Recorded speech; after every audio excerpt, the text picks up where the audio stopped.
Hello everyone, welcome to channel learn with ease.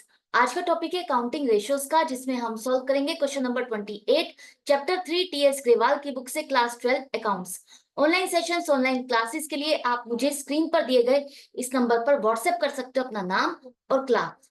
अगर आप TS Grewal के साथ साथ डीके गोयल बुक को भी फॉलो कर रहे हो तो इसी चैनल की प्लेलिस्ट को क्लिक करो, आपको न्यू एडिशन के सॉल्यूशंस अपलोडेड मिलेंगे। साथ में ही कम्युनिटी सेक्शन में एमसीक्यूज मिलेंगे क्विज की फॉर्मेट में और एमसीक्यूज के सॉल्यूशन शॉर्ट्स में।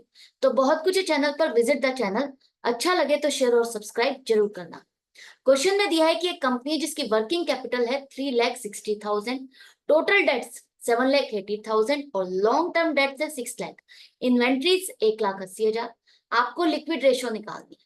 लिक्विड रेशो का फॉर्मूला होता है liquid assets upon current liabilities, और दोनों ही चीज आपके पास नहीं है। ये डाटा आपके पास है, इसको यूज करके आपको इस इंफॉर्मेशन तक पहुंचना है। कैसे करोगे? देखो, टोटल डेट्स है आपके पास 7,80,000 और टोटल डेट्स होती है आपकी long term debts plus current liabilities.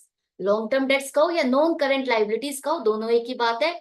तो long term debts plus current liabilities, आपके पास यहाँ पर लॉन्ग टर्म डेट्स है और टोटल डेट्स। तो अगर हम टोटल डेट्स में से लॉन्ग टर्म डेट्स को माइनस कर देंगे तो हमें क्या मिल जाएगा? Current liabilities. तो करंट लायबिलिटीज के लिए 7,80,000 माइनस 6 लाख करो, आपके पास करंट लायबिलिटीज आ गई 1,80,000।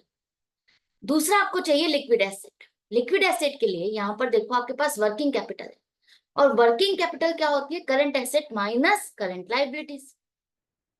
करंट एसेट में से करंट लायबिलिटीज को माइनस करने के बाद जो बच जाता है करंट एसेट का पार्ट, वो वर्किंग कैपिटल है। तो अगर हमें करंट एसेट निकालनी हो तो हम क्या करें? आप कहोगे हमें तो चाहिए लिक्विड एसेट, हम करंट एसेट क्यों निकाल रहे हैं? कंटिन्यू रखो, एंड तक बने रहो, तभी समझ में आएगा। तो करंट एसेट निकालने के लिए हम करते हैं working capital plus current liabilities. तो आपके पास आ गई करंट एसेट कितनी? 5,40,000।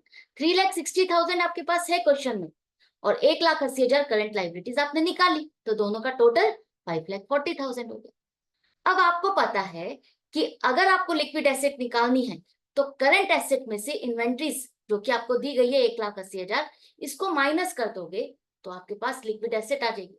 तो करंट एसेट 5,40,000 में से 1,80,000 इन्वेंट्रीज को माइनस कर दो, आपके पास आ गई liquid asset, quick asset 3,60,000।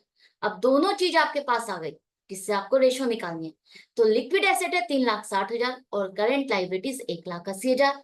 Ratio बनानी है तो क्या करोगे? डिनोमिनेटर से नीचे वाले नंबर से इसको डिवाइड करना है, कोई और नंबर नहीं ढूंढना, इसी नंबर से आपको इसको डिवाइड करना है। तो आपका आ रहा है 2/1, मतलब 2:1 आपकी रेशो। ये रेशो क्या बता रही है? कि आपकी करंट लायबिलिटीज की 2 टाइम्स आपकी लिक्विड एसेट्स है, क्विक एसेट्स है। तो इस ऑर्गेनाइजेशन की शॉर्ट टर्म फाइनेंशियल पोजीशन कैसी है? साउंड है।